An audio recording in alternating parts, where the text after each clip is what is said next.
안녕하세요, 여러분. 인생 살다 보면입니다. 오늘은 특별한 주제로 여러분을 찾아왔습니다. 나이가 들면 사랑 대신 이것을 해야 합니다. 우리 모두는 살면서 한 번쯤 이런 생각을 해보셨을 겁니다. 나이가 들수록 왜 행복하기가 더 어려워질까? 젊었을 때처럼 설레는 감정은 왜 찾기 어려울까? 앞으로 나는 어떤 삶을 살아가야 할까? 특히 30대 후반, 40대가 되면서 이런 고민들이 더 깊어지시죠. 회사에서는 점점 더 많은 책임이 주어지고, 가정에서는 육아와 가사로 힘들어지고, 부모님의 건강도 걱정되기 시작하고, 게다가 SNS를 보면 여전히 청춘을 즐기는 것 같은 다른 사람들의 모습에 괜히 초조해지기도 하고, 뭔가 인생의 낙오자가 된 것 같은 기분이 들기도 하죠.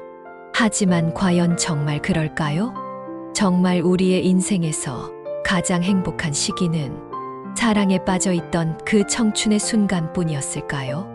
오늘 이 영상에서는 나이가 들수록 우리에게 정말 필요한 것이 무엇인지, 어떻게 하면 더 성숙하고 풍요로운 삶을 살 수 있는지 진솔하게 이야기해 보려고 합니다. 여러분의 인생에 작은 도움이 되길 바라면서 지금부터 시작해 보도록 하겠습니다. 20대를 떠올려 보세요. 설렘에 가슴이 터질 것 같았던 순간들, 밤새 카톡을 주고받으며 잠들지 못했던 날들, 연인과의 첫 데이트에서 느꼈던 그 특별한 감정들, 그때는 그것이 전부인 것 같았죠. 하지만 시간이 흐르고 서서히 나이가 들어가면서 우리는 점점 더 많은 것들을 깨닫게 됩니다. 진정한 행복이 무엇인지, 진정한 사랑이 무엇인지에 대해서요. 여러분은 사랑이라고 하면 무엇이 떠오르시나요?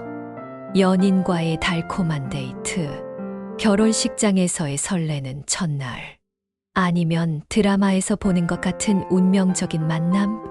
하지만 진정한 사랑은 그런 순간적인 감정보다 훨씬 더 깊습니다.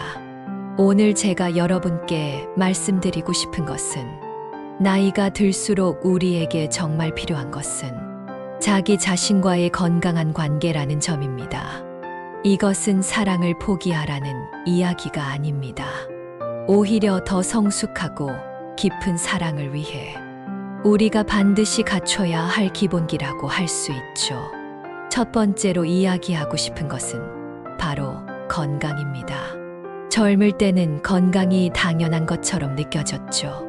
밤새 술을 마셔도 다음 날이면 멀쩡했고, 며칠 잠을 못 자도 버틸 수 있었습니다. 하지만 40대, 50대가 되면서 상황이 달라집니다. 갑자기 찾아오는 어지러움, 이유 모를 불면증, 점점 더 무거워지는 몸, 이런 것들이 삶의 질을 크게 떨어뜨리기 시작합니다. 그래서 건강관리는 선택이 아닌 필수가 됩니다. 여기서 잠깐, 건강관리가 왜 이렇게 중요할까요? 통계를 보면 우리나라 65세 이상 노인 중 89.5%가 만성질환을 한 개 이상 가지고 있다고 합니다. 그리고 이런 만성질환의 대부분은 젊었을 때부터의 관리로 충분히 예방이 가능했다고 해요. 특히 현대인들에게 가장 많이 나타나는 질환이 무엇일까요? 바로 고혈압, 당뇨, 그리고 비만입니다.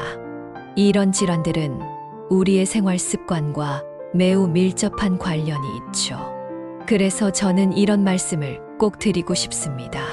질병은 찾아오는 게 아니라 우리가 만들어가는 것입니다. 매일 야근하면서 인스턴트로 끼니를 때우고, 주말에는 소파에 누워 넷플릭스만 보면서 운동은 생각만 하고 실천하지 않는 이런 생활 습관들이 모여서 우리의 건강을 망가뜨리는 거죠. 무리한 운동은 피하시고 하루 30분 걷기부터 시작하세요. 점진적으로 운동 강도를 높여가는 게 좋습니다. 스트레칭은 매일 하시고요.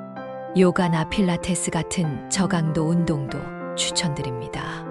수영은 관절에 부담이 적어 좋고 등산은 유산소 운동과 함께 자연을 즐길 수 있죠. 실제로 제 지인 중 한 분은 50대 초반에 갑자기 찾아온 허리 통증으로 고생하셨는데 꾸준한 걷기와 수영으로 건강을 되찾으셨어요. 식습관도 정말 중요합니다. 과식은 피하시고 채소와 단백질 섭취를 늘리세요. 탄수화물은 현미, 귀리 등 통곡물로 대체하시고요. 염분과 당분 섭취는 줄이시는 게 좋습니다. 카페인은 하루 2잔으로 제한하시고 저녁 식사는 가볍게 하세요. 물은 하루 2리터 이상 섭취하시는 게 좋고요. 특히 야식은 정말 조심하셔야 해요. 밤늦게 먹는 음식은 몸에 독이 될 수 있습니다. 배고프시다면 과일이나 견과류로 대체하세요. 수면 관리도 굉장히 중요합니다. 일정한 시간에 자고 일어나시고요. 침실은 어둡고 조용하게 만드세요. 취침 전 전자기기 사용은 피하시는 게 좋고요. 낮잠은 20분 이내로 제한하세요. 카페인은 오후 2시 이후로는 피하시고요. 주말에도 일정한 수면 패턴을 유지하시는 게 좋습니다. 잠들기 전에는 가벼운 스트레칭을 추천드립니다. 제가 아는 60대 교수님은 매일 밤 10시에 자서 새벽 5시에 일어나세요. 30년째 같은 패턴을 유지하고 계신데 건강과 업무 효율이 정말 대단하십니다. 두 번째로 중요한 것은 재정적 안정성입니다. 사랑이 전부야라는 말은 영화에서나 통하는 이야기죠. 현실에서는 안정적인 재정이 삶의 질을 좌우합니다. 특히 나이가 들수록 필요한 의료 비용이 늘어나고 예상치 못한 지출도 증가하게 됩니다. 그래서 재테크는 선택이 아닌 필수입니다. 매달 수입과 지출 내역을 꼼꼼히 정리하세요. 고정 지출과 변동 지출을 분류하시고요.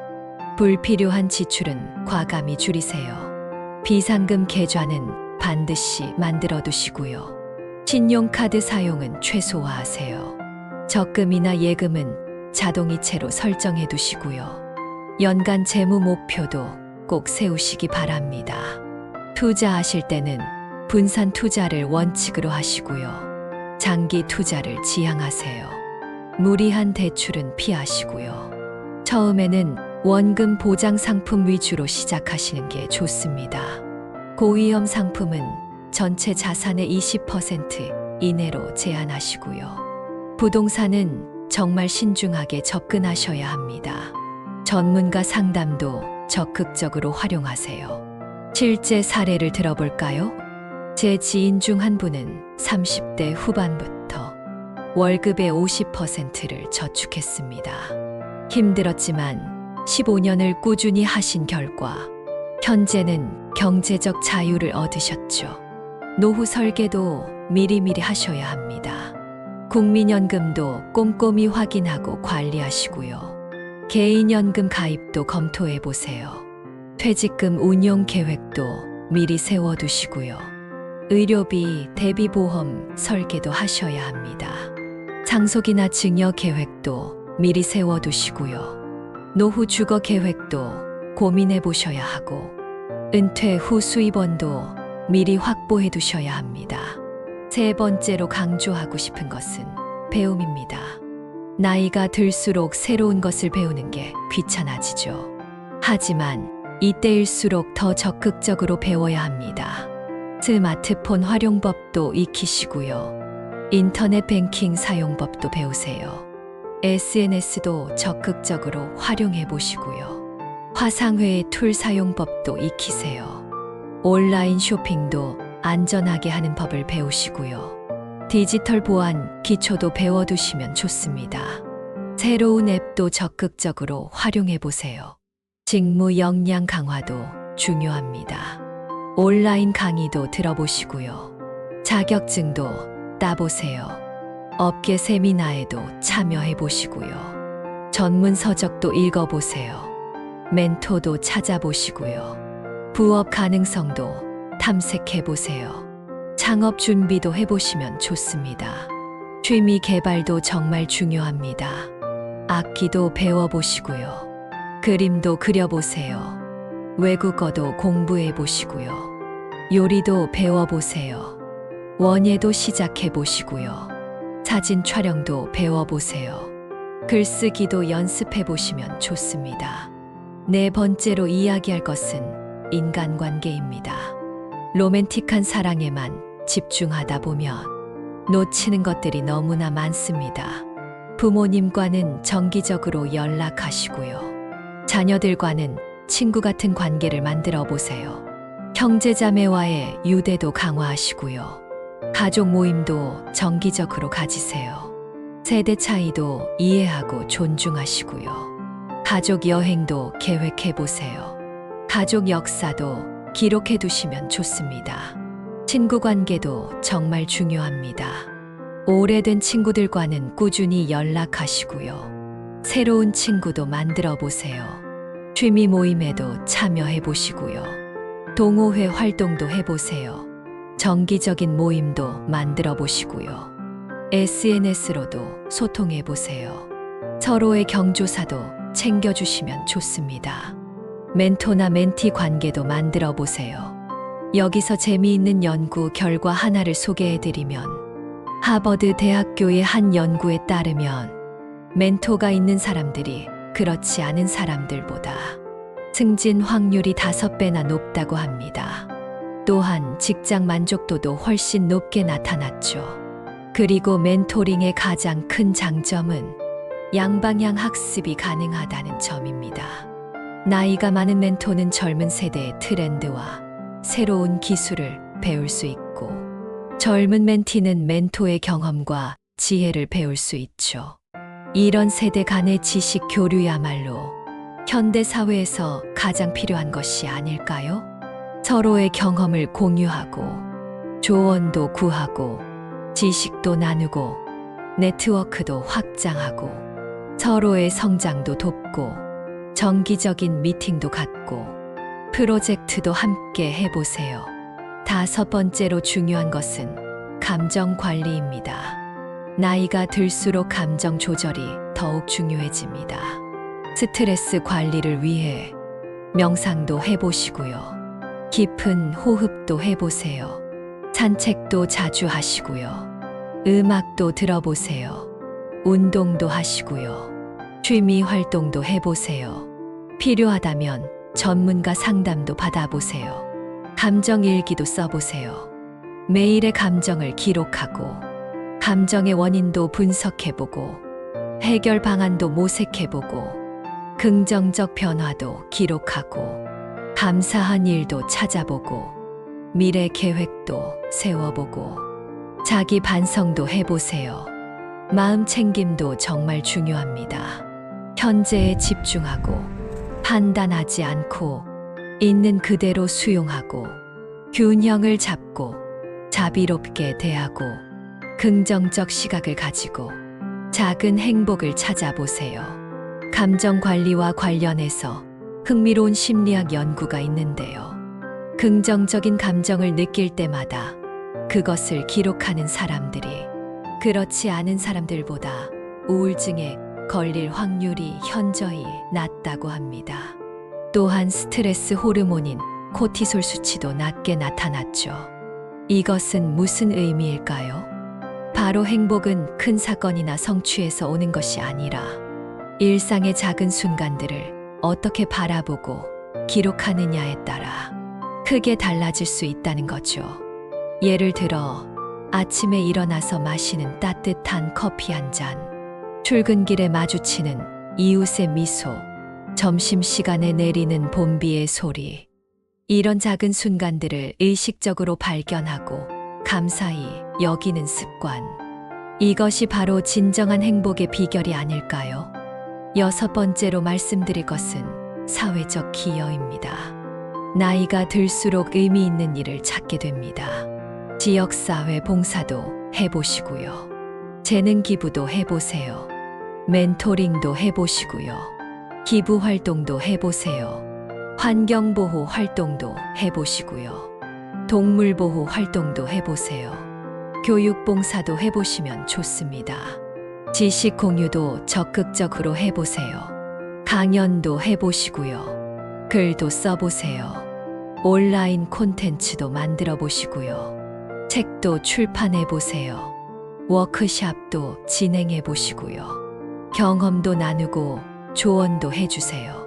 자, 지금까지 우리가 이야기한 내용들, 나이가 들수록 필요한 것들에 대해 말씀드렸는데요. 이 모든 것의 핵심은 결국 자기 자신과의 관계입니다.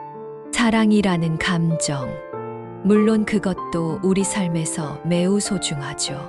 하지만 진정한 사랑은 자기 자신을 사랑하는 것에서 시작됩니다. 건강하고 안정적이고 성숙한 자아가 있을 때 다른 사람과의 관계도 더욱 풍성해질 수 있습니다. 여러분, 오늘부터 시작해 보시는 건 어떨까요?